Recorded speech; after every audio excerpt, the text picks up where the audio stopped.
Hello, വൈകിട്ടായപ്പോൾ വീട്ടിൽ നിന്ന് എവിടെയെങ്കിലും കറങ്ങാൻ പോകുന്നതുകൊണ്ട് എല്ലാത്തിനെയും പറക്കിയെടുത്തുകൊണ്ട് ഇറങ്ങിട്ടോ. അങ്ങനെ വണ്ടി കയറി കുറച്ച് കഴിഞ്ഞപ്പോൾ അതേ മഴയും ചെറുതായിട്ടൊക്കെ പൊടിയാൻ തുടങ്ങിയിട്ടുണ്ട് കേട്ടോ. പോകുന്ന വഴിക്ക് ഒരു സാധനത്തിനെയും കൂടി പിക്ക് ചെയ്യാണ്ട് ഏകദേശം ഞങ്ങളിതാ അങ്ങോട്ട് എത്തിക്കൊണ്ടിരിക്കുക കേട്ടോ. വേറെ ഒന്നുമല്ല, അതായത് ഇവരെ കേട്ടോ പിക്ക് ചെയ്യാനുള്ളത്. ഏതിലെ പോയാലും ഇവരും ഉണ്ടാവാറുണ്ട് മിക്കപ്പോഴും. വണ്ടി കയറി എല്ലാവരും കലാപരിപാടികളൊക്കെ തുടങ്ങി. എന്താ പോകുന്ന വഴിക്ക് നല്ല തിരക്കുണ്ട്. പതിവ് പോലെ തന്നെ അതുമോനെ ഉറങ്ങാൻ തുടങ്ങിട്ടോ. ഇരിക്കടാന്ന് പറഞ്ഞിട്ട് അവൻ എന്ത് ചെയ്ത് സമ്മതിക്കുന്നില്ല. അവൻ നിന്ന് തന്നെ ഉറങ്ങണം.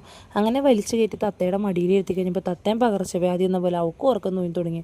റോഡിലൊക്കെ നല്ല ബ്ലോക്കാട്ടോ. ദീർഘദൂര യാത്രയ്ക്ക് ശേഷം ഞങ്ങളിതാ ലക്ഷ്യസ്ഥാനത്ത് എത്തിയിട്ടുണ്ട്. വേറെ എങ്ങോട്ടുമല്ല, ലുലുവിലോട്ടാട്ടോ പോകുന്നത്.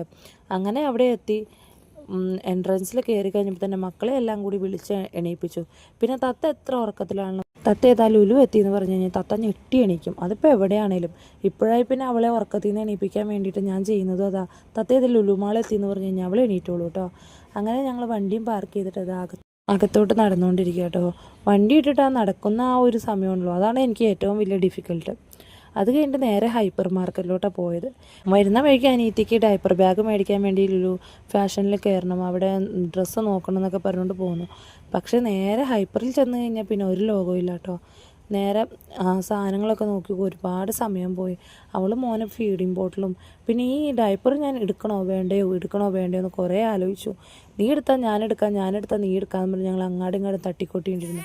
പിന്നെ അവൾ കറിക്കുള്ള മീനും അതുപോലെ മക്കൾക്ക് ചായക്കുള്ള കടിയൊക്കെ നോക്കി കുറച്ച് നേരം അവിടെ നിന്ന് നട്ടം കറങ്ങിട്ടോ. ഇവരെയും കൊണ്ട് എപ്പോൾ പോയാലും വിചാരിക്കും ഇനി മേൽ ഇവരുള്ളപ്പോൾ പോരരുതെന്ന്. അവരോട് പറയുകയും ചെയ്യും ഇനി നിന്നെ ഒന്നും കൊണ്ടുവരില്ല അടിയെന്ന്. എന്നാലും പിന്നീടും പോകുമ്പോഴും അവരെ കൊണ്ടുകൊണ്ട് പോകാനും പറ്റൂല കേട്ടോ.